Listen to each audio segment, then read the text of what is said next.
할렐루야. 항상 주님의 은혜에 살아가는 우리 진목회 성도 여러분들, 육적으로나 영적으로나 지치지 않고 항상 강건하시기를 주님 간절히 축원합니다. 지금은 사순절 기간입니다. 그렇습니다. 오늘로 이제 31번째 날을 맞이했는데요. 그리고 오는 주일은 종려주일입니다.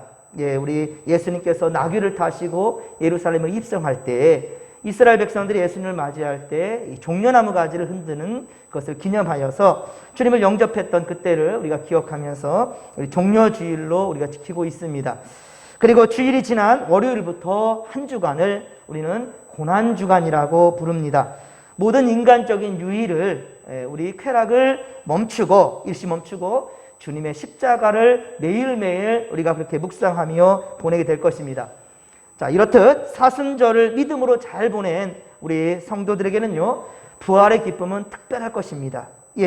그렇게 여러분들 삶 가운데 고백될 수 있기를 간절히 빌고 소망합니다. 코람되고 하나님 앞에 정직한 믿음으로 최선을 다해 십자가로 향하는 바로 여러분들이 바로 챔피언입니다. 하나님께서 인정받는, 하나님께서 인정받는 그러한 챔피언, 승리자라는 사실을 결코 잊지 않기를 간절히 빌고 소망합니다. 자, 우리 계속해서 사무엘하 10장 1에서 19절의 말씀, 어리석은 암몬 왕 한온의 패배라 라는 제목으로 주의 말씀 증거합니다.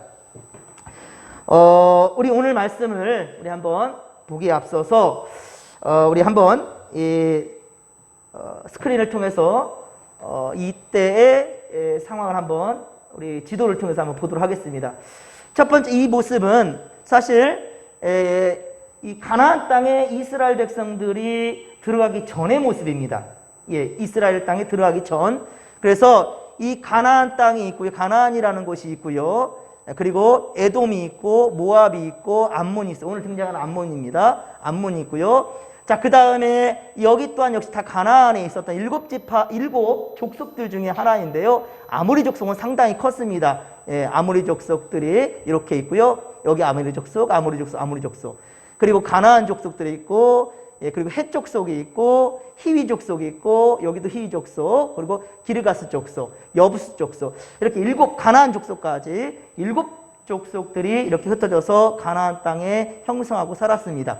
그리고 그 주변에 이제 이렇게 있고요. 시리아, 여기가 바로 우리 아람 사람의 나라가 바로 시리아.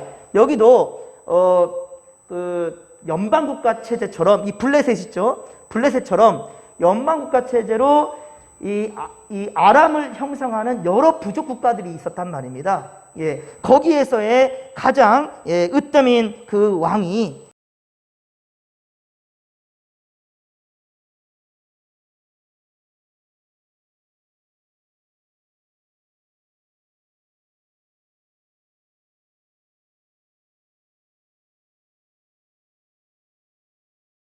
암몬을 도와서 이 이스라엘을 치게 되는 그러한 이야기가 오늘 이야기입니다.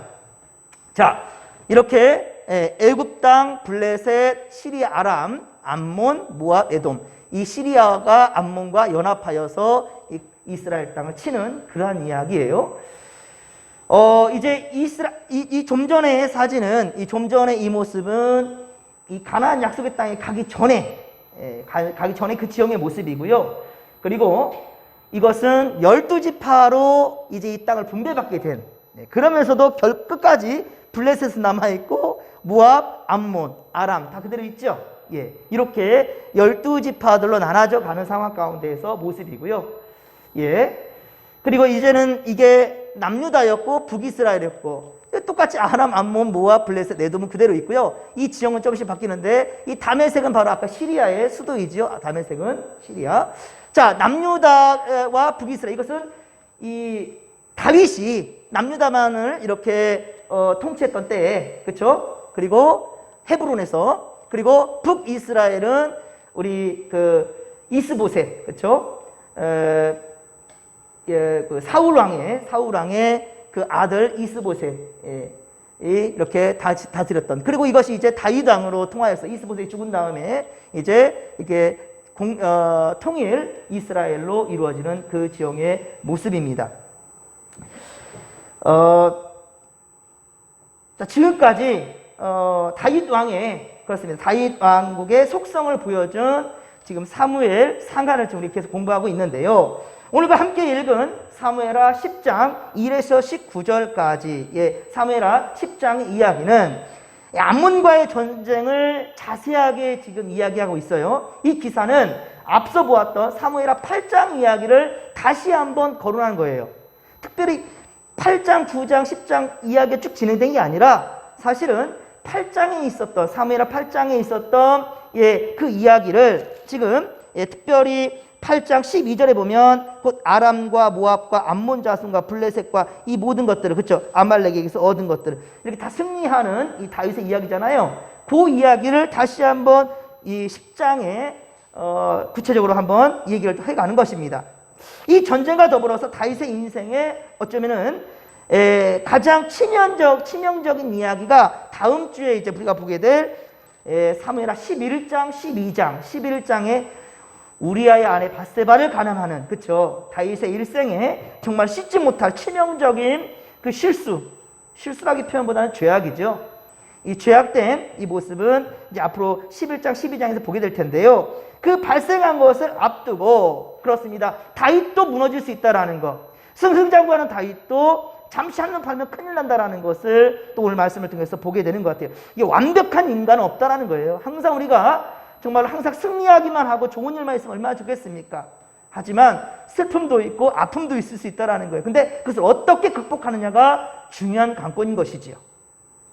오늘 보면 1절에 보면 암몬 자손의 왕, 즉 나하스가 죽음을 맞이합니다. 그리고 나하스의 아들 이제 하눈이 그 암몬의 이제 그 왕이 되었을 때에 다윗은 나하스를 조문하려고 나하스가 죽었으니까 이 죽음에 대해서 조문하기 위해서 신하들을 그렇게 보내었습니다. 그런데 암몬의 신하들이 이 암몬의 하눈의 신하들이 뭐라고 말하는가? 다윗이 조문객을 그냥 보낸 줄 아십니까? 당신의 아버지인 나하스를 존경해서 보낸 것이 아니라 분명히 이 암몬을 이렇게 염탐하기 위해서 함락시키려고 그래서 우리한테 보낸 거예요 라고 말하는 거죠. 그래서 하눈을 부추기는 거죠. 그래서 먼저 암몬과 이스라엘을 근데 우리가 역사를 한번 볼 필요가 있습니다. 암몬과 이스라엘 관계를 우리 잠깐 한번 우리가 볼 필요가 있죠. 쭉 공부해 왔으니까 다시 복습하는 마음으로 사무엘상 11장에 가면 암몬 왕 나하스가 이 사울이 이스라엘 왕으로 세움받은 직후에 그 이스라엘 땅 요단 동편의 길르앗 바로 야베스를 쳐들어와요. 자, 야베스 사람들은 일단은 사울 왕이 세워졌다 할지라도 막 이제 이스라엘 왕으로 세워졌으니까 이 제대로 체제가 이루어지지 않았을 때였거든요. 그러니까 일단 눈앞에 보여지는 암몬의 기세에 눌릴 수밖에 없죠. 그래서 어떻게 합니까? 암몬 왕 나하스한테 제안을 합니다. 우리가 당신한테 조공도 바치고 저기 할 때 우리 화친하자라고 이렇게 얘기를 하니까 화친을 제안하니까 암몬 왕 나하스가 어떻게 합니까? 니들 오른쪽 눈가를 빼면 모두 다 눈을 다 빼면 내가 그때 니들 그러면 화친 맺을게. 모욕이죠. 이건 모욕. 내가 화친할 마음이 없다라는 거죠. 니들은 이미 우리의 밥인데 우리가 얻을 수 있는 충분한 것이 니들하고 화친해서 무슨 의미가 있느냐? 그런데 너무 이렇게 모욕을 하는 겁니다. 네 눈가를 오른쪽 눈을 다 빼야 된다라고. 기가 막힌 거죠.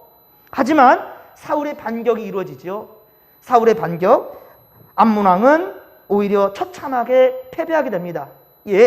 이것이 사울이 왕위에 오른 첫 번째 치적이 되지요.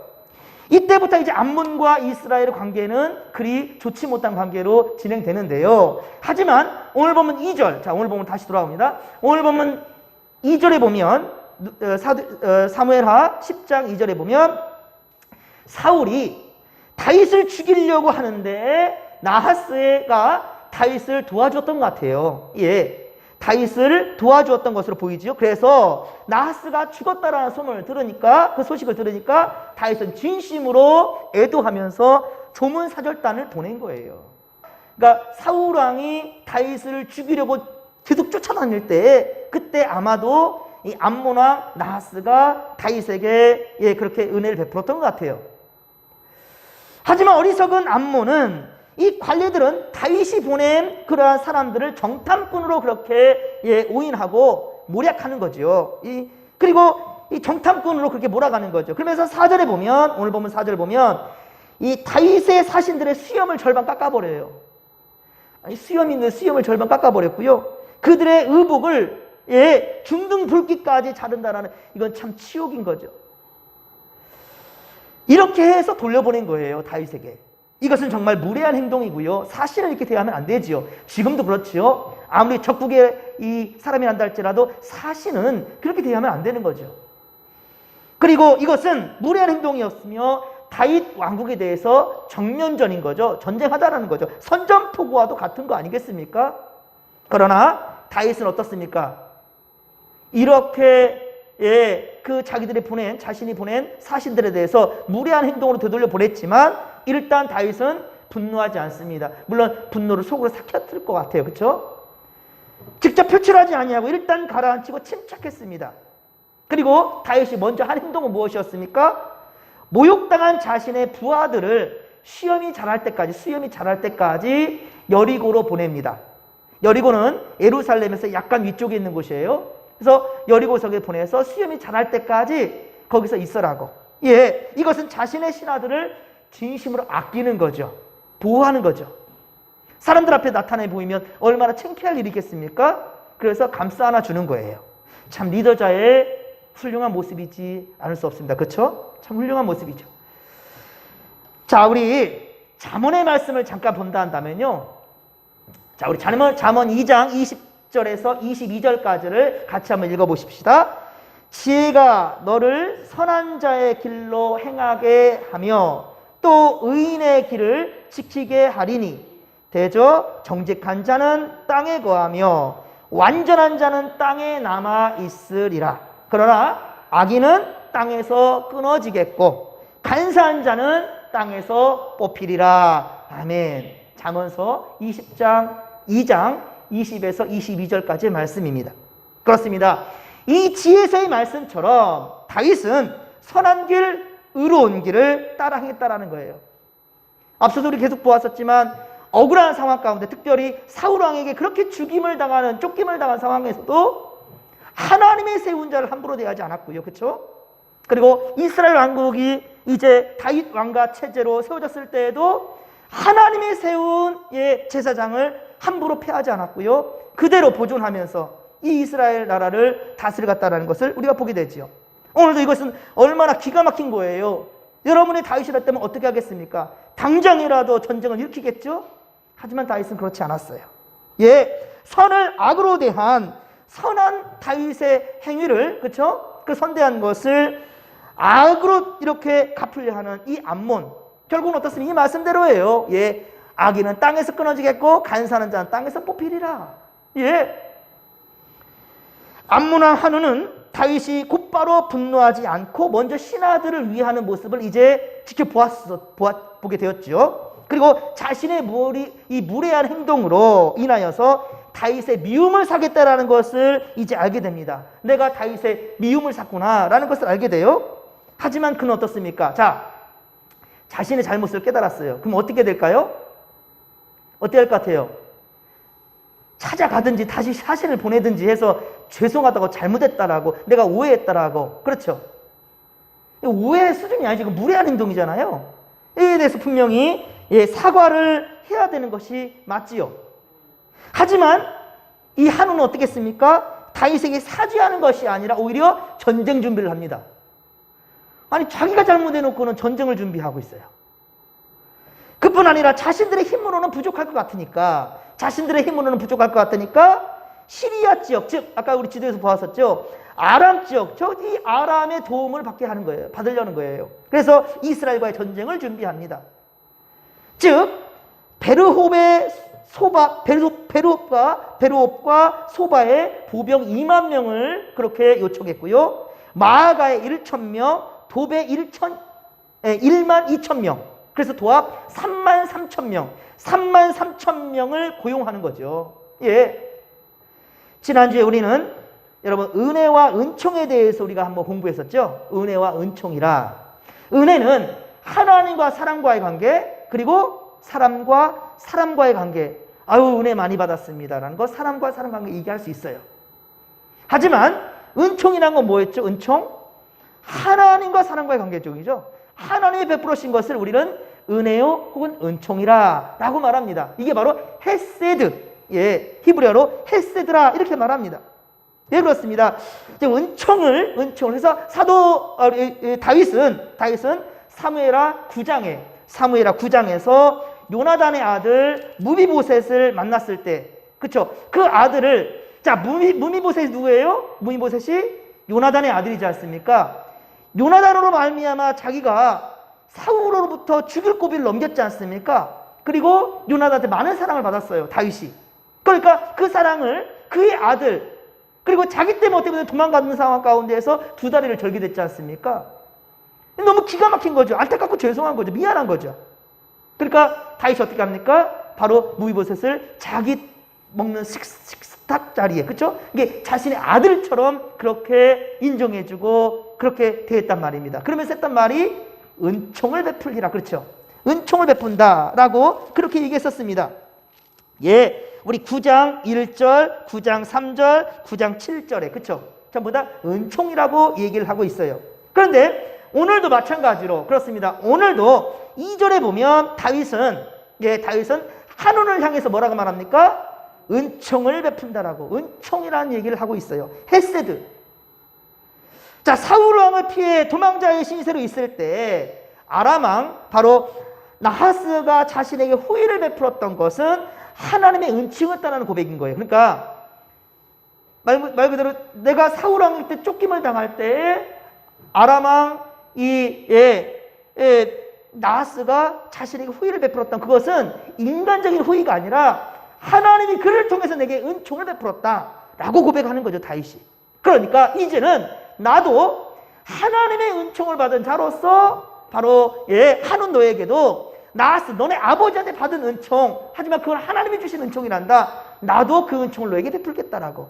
그렇게 지금 오늘 보면 2절에서 이 얘기하고 있는 거예요. 그러나 다윗이 베풀고자 하는 은총, 곧 헤세드. 이건 어떻게 됩니까?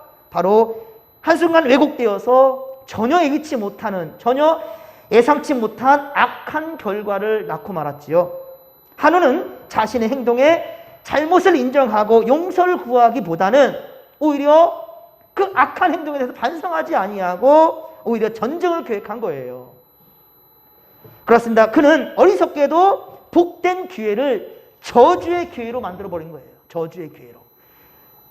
충분히 친하게 지낼 수 있고 충분히 이웃 간에 좀 화평할 수도 있는 것인데 굳이 구태원이 이렇게 어려운 관계로 만들어 가버리는 것이죠.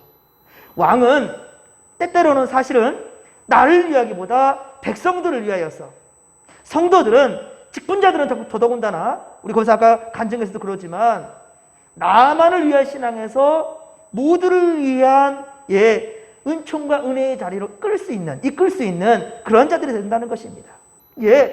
다윗에게는 그런 마음이 있었어요. 자, 그러나 참 너무 안타깝게도 한우는 우리 복된 기회를 저주에게로 바꿔버렸다고. 오늘 새벽에도 우리가 신명기 강해에서 우리 함께 공부하였듯이 가나안 땅에 들어가면 자, 하나님은 모세를 통해서 명하시죠. 그리심산과 에발산에서, 그리심산에서는 복을 선포하고 에발산에서는 저주를 선포하라고 했단 말이에요. 자, 이것이 오늘 우리가 보았던 신명기 27장 이야기였는데, 그런데 하나님은 말씀대로 따르지 않을 때 혼난다. 너 혼난다. 부모가 자식한테 너 이러면 혼날 거야 라고 말한다는 것은 혼내는 데 목적이 있습니까? 혼나지 않고 칭찬받는 데 목적이 있습니까? 그렇죠. 부모가 이 경고하는 거예요. 너 이러면 혼날 거야 라고 했던 것은 하지 마. 그러면 너 칭찬해 줄게 라는 거잖아요. 똑같습니다.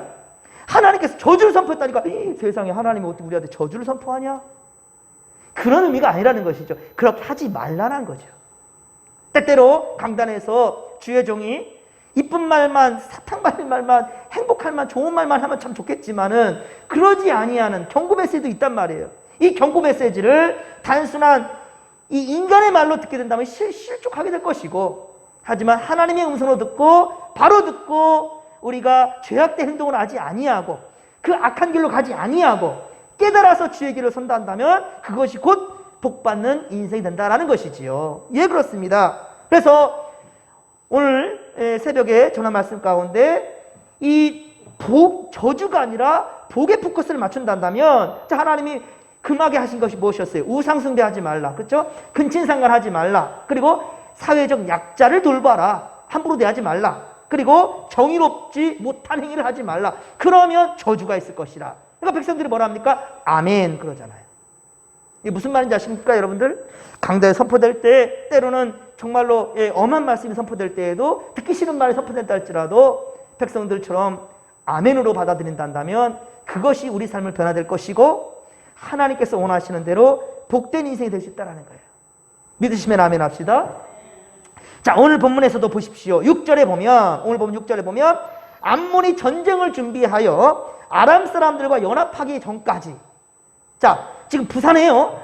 암몬 지역이 이제 난리 난 거예요, 이제. 한우는, 야, 우리 힘으로 안 되니까 시리아 사람들, 아람 사람까지 다 끌고 와가지고 어떻게든 이렇게 33,000명이나 그렇게 지원받아가지고 이제 완전히 이제 전쟁 준비를 하는 거예요. 하지만 보십시오. 6절에 보면 다윗은 그 어떠한 대응도 하지 않고 있지요. 준비하지 않았지요. 그들이 연합되기 전까지는, 그렇죠? 그러니까 이 시험을 절반만 자르고 절반만 보낸 거예요. 이 막 모욕을 준 거예요. 당장 다윗이 전쟁을 준비한 것이 아니라 어땠습니까? 그냥 가만히 있고 오히려 자신들의 신하를 보호하는 입장에 취했지 않습니까? 전쟁을 준비한 것은 다윗이 아니고 오히려 어떻습니까? 바로 암몬이었어요. 예. 아니, 지들이 잘못해놓고 전쟁을 준비하는 거예요. 근데 그 순간까지도 다윗은 어떠한 대응도 하지 않았다는 거예요.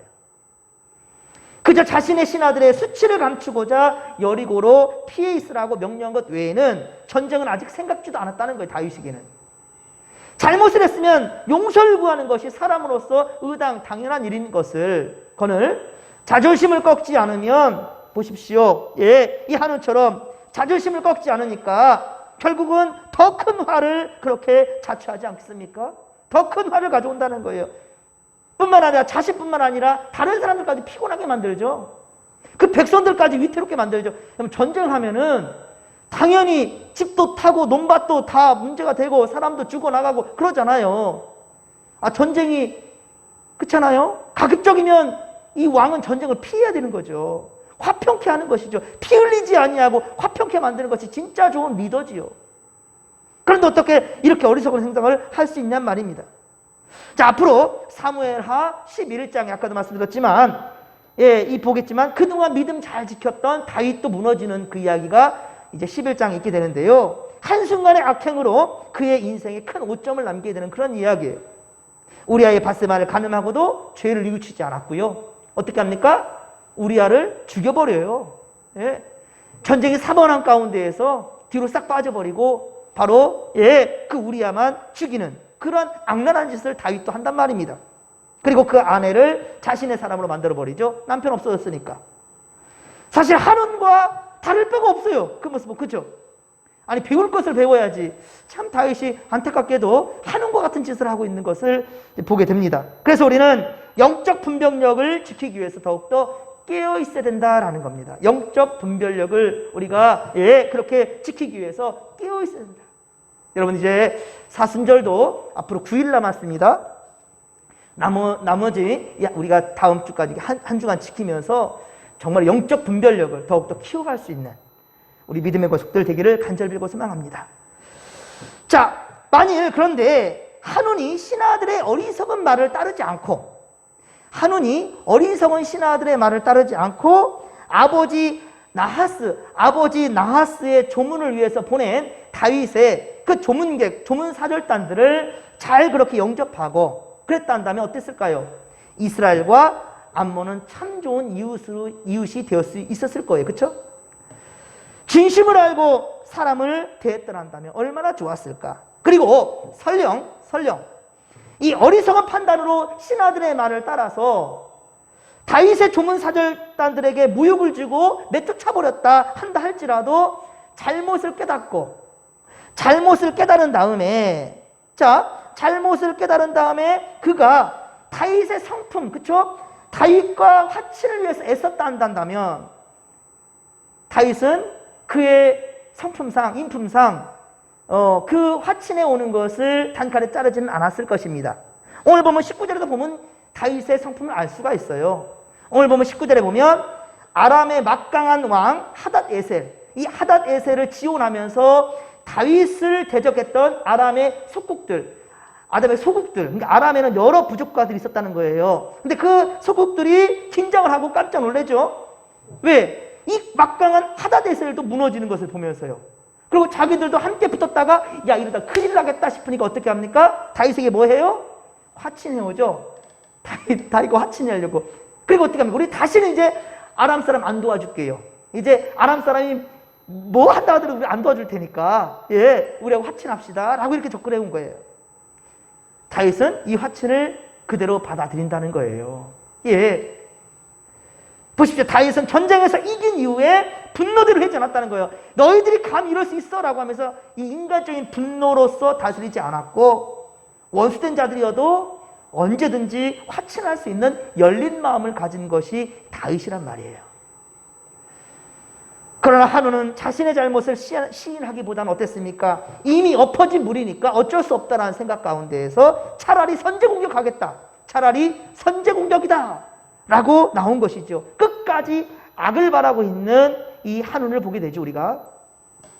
이웃의 아람 사람들까지 끌어들여서 대적한 것은 파멸을 그렇게 자초한 것이지요. 명장은요, 피 흘림 없이 평화를 가져오는 거예요.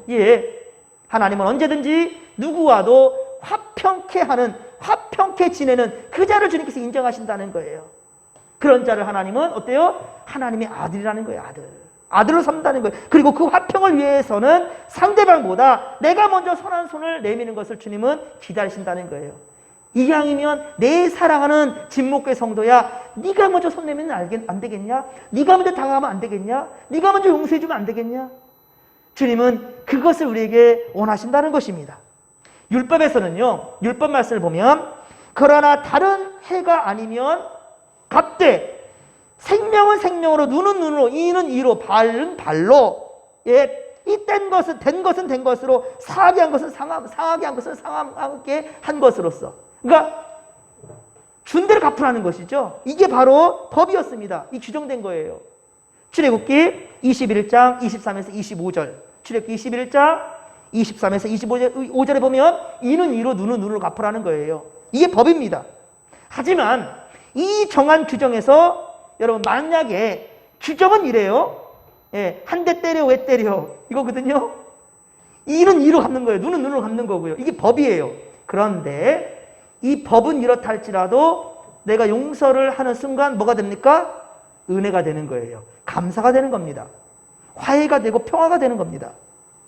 네가 먼저가 아니라 내가 억울한 상황이라 할지라도 내가 먼저 용서하게 된다 한다면 이 가운데 이 규정이 이렇다 할지라도 만일 용서로 나가면 그것이 바로 은혜요 하나님의 은총이 된다라는 말씀이에요. 그래서 예수님께서는요, 산상수훈 마태복음 5장 38절 이하의 말씀을 보면, 마태복음 5장 38절 이하의 말씀하죠. 눈은 눈으로, 이는 이로 갚으라 하였다라는 것을 너희가 들었으나 나는 너희에게 이르노니 악한 자를 대적하지 말라. 누구든지 내 오른편 뺨을 치거든 왼뺨도 돌려대라. 나는 너희에게 이르노니 너희 원수를 사랑하며 너희를 박해하는 자를 위하여 기도하라. 라고 말씀합니다. 그렇습니다.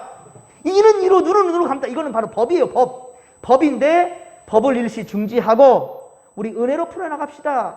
이 방법을 주님께서는 원하신다는 거예요. 그리고 여러분, 만약 우리 성도들 가운데 서로 힘든 일이 있다면 오늘 보면 11절, 12절 말씀을 기억하시기 바랍니다. 오늘 보면 11절, 12절의 모습이 우리에게 있어야 된다는 거예요. 암몬과 아람은 연합하여 이스라엘을 대적하려고 했을 때, 자, 요압은요, 군사력으로 열세인 상황에서 군사력으로 열세일 수밖에 없죠. 아람이 지금 그 시대에 아주 막강한 시리아 군대까지 끌고 왔으니까 아무래도 군사력에서 열세일 수밖에 없어요. 그 가운데에서 동생 아비새는 아직 그렇게 많은 전쟁을 치르지 않아서 경험이 없는 사람이에요. 그런데 형 따라서 지금 전쟁이 나왔어요. 형이 뭐라 합니까?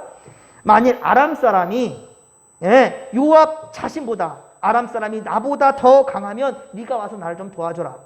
하지만 네가 지금 싸워야 될 암몬, 그들이 만약에 너보다 강하다면 내가 너를 도와주리라 라고 말합니다. 자, 우리 함께 그게 무엇보다도 다윗을 가까이에서 지켜본 요압은 무엇보다도 가까이에서 다윗을 지켜본 요압은 이 전쟁은 어때요? 하나님께 달렸다라는 것을, 하나님께 속했다라는 것을 이 바로 요압은 깨달았던 거예요. 자, 우리 함께 12절입니다. 12절 말씀을 같이 한번 읽겠습니다.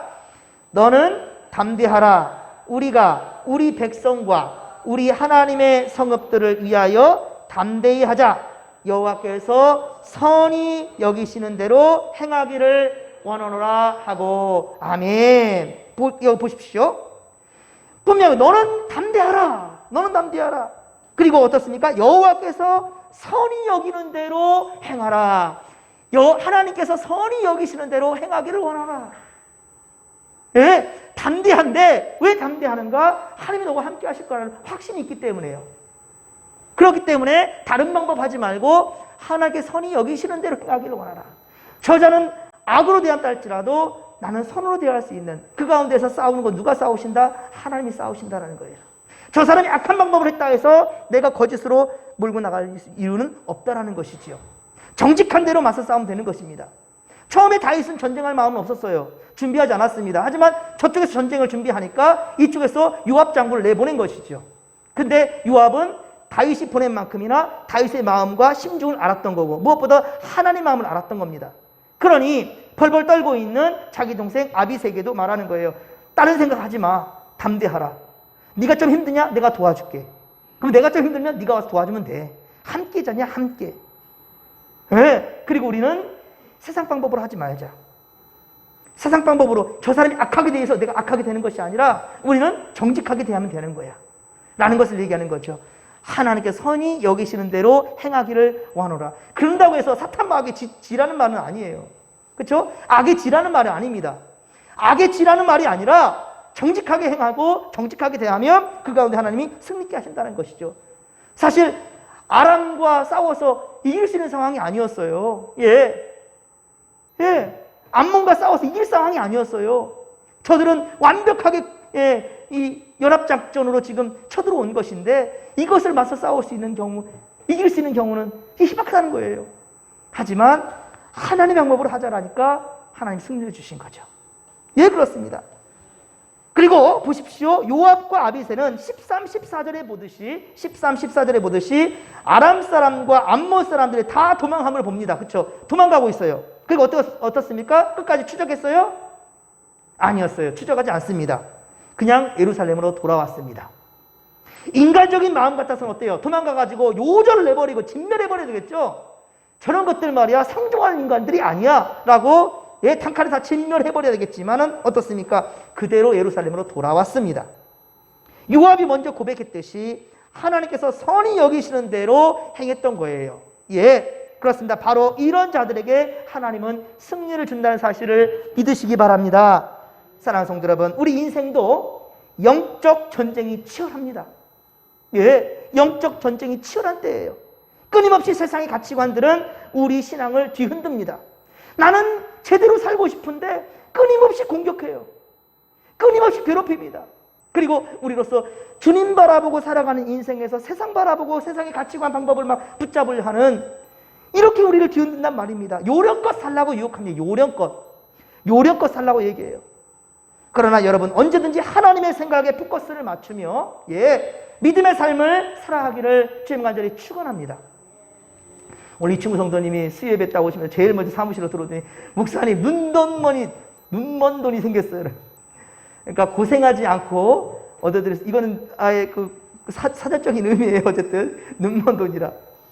어쨌든 수고하지 않았는데 이 예물이 생겼으니 11조도 준비해야 되겠고 감사 예물도 준비해야 되겠고 우리 저기 소원 작정 예물도 준비해야 되겠고 막 준비해야 된다고 막 좋아가지고 입이 찔.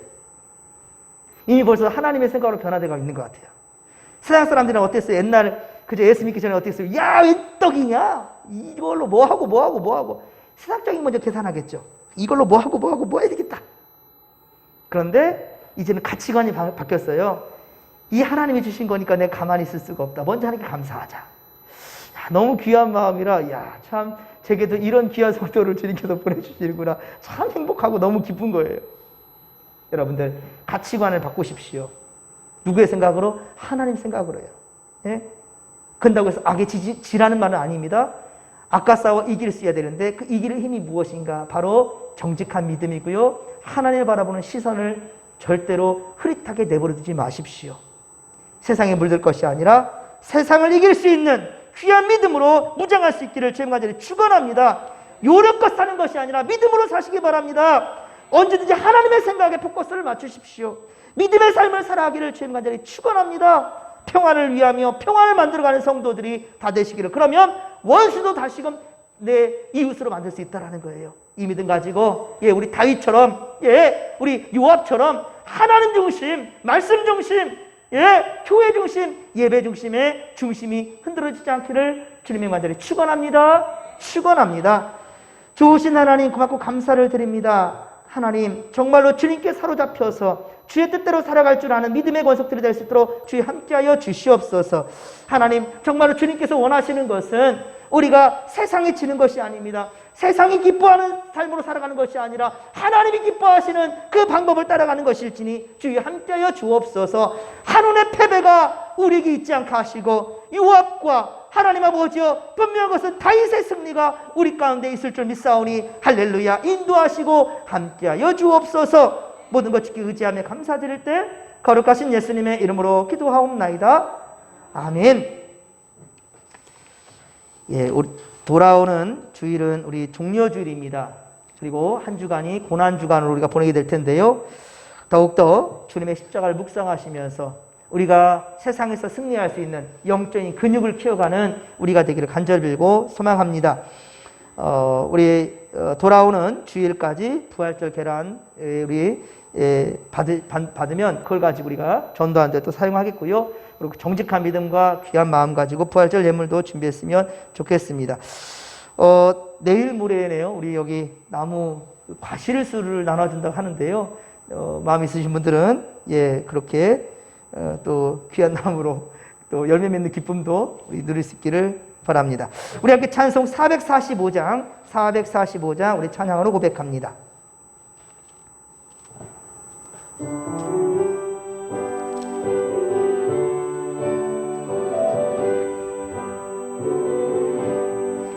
대산을 넘어 험곡에 가도 빛 가운데로 걸어가며 주께서 항상 지키시기로 약속한 말씀 변치 않네. 하늘의 영광 나의 맘속에 타고도 넘쳐 할렐루야를 힘차게 불러 영원히 주를 찬양하리. 캄캄한 밤에 다닐지라도 주께서 나의 길을 되시고 나에게 밝은 빛이 되시니 길 잃어버릴 염려 없네. 하늘의 영광 나의 맘속에 타고도 넘쳐 할렐루야를 힘차게 불러 영원히 주를 찬양하리. 광명한 그 빛 마음에 받아 찬란한 천국 바라보고 할렐루야를 힘차게 불러 날마다 빛에 걸어가리. 하늘의 영광 나의 맘속에 타고도 넘쳐 할렐루야를 힘차게 불러 영원히 주를 찬양하리. 아멘. 우리 예수님 가르친 기도로 우리 마치겠습니다. 하늘에 계신 우리 아버지, 아버지의 이름을 거룩하게 하시며 아버지의 나라가 오게 하시며 아버지의 뜻이 하늘에서와 같이 땅에서도 이루어지게 하소서. 오늘 우리에게 일용할 양식을 주시고 우리가 우리에게 잘못한 사람을 용서하여 준 것 같이 우리의 죄를 용서하여 주시고 우리를 시험에 빠지지 않게 하시고 악에서 구하소서. 나라와 권능과 영광이 영원히 아버지의 것입니다. 아멘.